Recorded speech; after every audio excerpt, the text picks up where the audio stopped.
ಕಾಲ್ತುಳಿತ ದುರಂತದಿಂದ ಬೆಂಗಳೂರಿನಲ್ಲಿ IPL match ನಡೆಯಲ್ಲ ಅನ್ನೋ ಸುದ್ದಿ ಅಭಿಮಾನಿಗಳಿಗೆ ಟೆನ್ಷನ್ ತಂದಿಟ್ಟಿತ್ತು.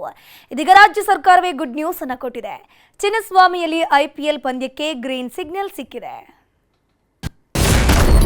ಆರ್ಸಿಬಿ ಅಭಿಮಾನಿಗಳಿಗೆ ಸಿಕ್ತು ಗುಡ್ ನ್ಯೂಸ್. ಚಿನ್ನಸ್ವಾಮಿಯಲ್ಲಿ ಐಪಿಎಲ್ ಪಂದ್ಯಕ್ಕೆ ಗ್ರೀನ್ ಸಿಗ್ನಲ್.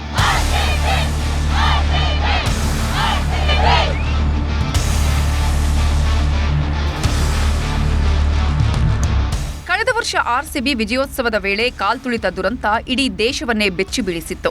ಈ ದುರಂತದಲ್ಲಿ 11 ಅಭಿಮಾನಿಗಳು ಸಾವನ್ನಪ್ಪಿದ್ರು. ಕಾಲ್ತುಳಿತದ ಬಳಿಕ ಚಿನ್ನಸ್ವಾಮಿ ಕ್ರೀಡಾಂಗಣದಲ್ಲಿ ಯಾವುದೇ ಪಂದ್ಯ ನಡೆದಿರಲಿಲ್ಲ.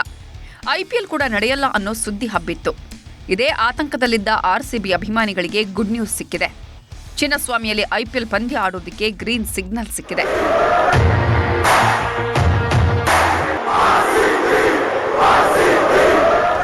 ಐಪಿಎಲ್ ಪಂದ್ಯ ಪರ್ಮಿಷನ್ ವಿಚಾರಕ್ಕೆ ಗೃಹ ಸಚಿವ ಪರಮೇಶ್ವರ್ ತಜ್ಞರ ಸಮಿತಿ ರಚನೆ ಮಾಡಿದ್ರು. ತಜ್ಞರ ಸಮಿತಿ ಶುಕ್ರವಾರ ಚಿನ್ನಸ್ವಾಮಿಗೆ ಭೇಟಿ ಕೊಟ್ಟಿತ್ತು. ಬಳಿಕ ಸ್ಟೇಡಿಯಂ ಭದ್ರತೆ ಸೇರಿದಂತೆ ಕೆಲ ವಿಚಾರವಾಗಿ ಸರ್ಕಾರಕ್ಕೆ ವರದಿ ಸಲ್ಲಿಸಿತ್ತು. ಅಂತಿಮ ವರದಿ ಬಳಿಕ ಗೃಹ ಸಚಿವರು ಉನ್ನತ ಮಟ್ಟದ ಸಭೆ ಕರೆದಿದ್ರು. ಈ ಸಭೆಯಲ್ಲಿ ಮಹತ್ವದ ನಿರ್ಧಾರ ತೆಗೆದುಕೊಂಡಿದ್ದಾರೆ. 7 ಪಂದ್ಯ ಆಯೋಜನೆಗೂ ಸರ್ಕಾರ ಒಪ್ಪಿಗೆ ಸೂಚಿಸಿದೆ.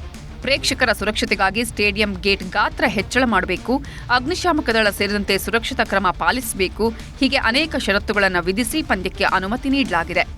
ನಮ್ಮ ಡಾಕ್ಟರ್ ಪರಮೇಶ್ವರಪ್ಪ ಅವರು ನಮಗೆ ಪರ್ಮಿಷನ್ ಕೊಟ್ಟಿದ್ದಾರೆ.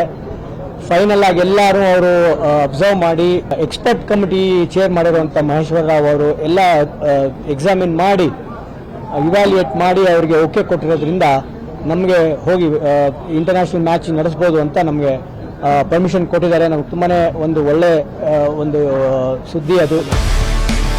ಪಂದ್ಯ ಆಯೋಜನೆಗೆ ಅಧಿಕೃತ ಪರವಾನಗಿ ಸಿಕ್ಕಿದೆ. 5 ಆರ್ಸಿಬಿ ಪಂದ್ಯ, 1 ಪ್ಲೇ ಆಫ್ ಹಾಗೇನೆ ಫೈನಲ್ ಪಂದ್ಯಕ್ಕೆ ಅವಕಾಶ ಕೊಡಲಾಗಿದೆ. ತಜ್ಞರ ಸಮಿತಿಗೆ ಹಾಗೂ ಸರ್ಕಾರಕ್ಕೆ ಧನ್ಯವಾದ ಅಂತ ಕೆಎಸ್ಸಿಎ ವಕ್ತಾರ ವಿನಯ್ ಮೃತ್ಯುಂಜಯ ಹೇಳಿದ್ದಾರೆ. ಮ್ಯಾಚ್ ನಡೆಸಲಿಕ್ಕೆ ಚಿನ್ನಸ್ವಾಮಿ ಸ್ಟೇಡಿಯಂ ಅಲ್ಲಿ ಅಧಿಕೃತವಾಗಿ ನಮಗೆ ಪರ್ಮಿಷನ್ ಸಿಕ್ಕಿದೆ. ಸೊ ಈ ಗೃಹ ಮಂತ್ರಿಗಳು ಹೇಳಿರೋದು, ಈ ಪರ್ಮಿಷನ್ ಜೊತೆಗೆ ನಮ್ಮ SOP ಏನಿದೆ ಆ SOP ಪೂರ್ತಿ ಅಳವಡಿಕೆ ಮಾಡಬೇಕು. ಪ್ರೇಕ್ಷಕರ ಸುರಕ್ಷತೆಗೆ ಏನೇನು ಬೇಕು ಅಡಿಷನಲ್ ರಿಕ್ವೈರ್ಮೆಂಟ್ಸ್ ಏನಿದೆ ಪ್ರತಿಯೊಂದು ಅಳವಡಿಕೆ ಮಾಡಿ ಇದೊಂದು ಮ್ಯಾಚ್ ನಡೆಸಲಿಕ್ಕೆ ಅವಕಾಶ ತಲುಪಿಸಿಕೊಟ್ಟಿದ್ದಾರೆ. ಮಾರ್ಚ್ 28ಕ್ಕೆ ಐಪಿಎಲ್ ಸಂಭ್ರಮ ಶುರುವಾಗಲಿದ್ದು ಆರ್ಸಿಬಿ ಹಾಗೂ SRH ತಂಡಗಳು ಮುಖಾಮುಖಿಯಾಗಲಿವೆ. ಒಟ್ಟಾರೆ ಬೆಂಗಳೂರಲ್ಲಿ ಐಪಿಎಲ್ ನಡೆಯುತ್ತೋ ಇಲ್ಲವೋ ಅನ್ನೋ ಆತಂಕದಲ್ಲಿದ್ದ ಫ್ಯಾನ್ಸ್ಗೆ ಸರ್ಕಾರ ಗುಡ್ ನ್ಯೂಸ್ ಕೊಟ್ಟಿದೆ. ಕಾರ್ತಿಕ್, ನ್ಯೂಸ್ 18 ಬೆಂಗಳೂರು.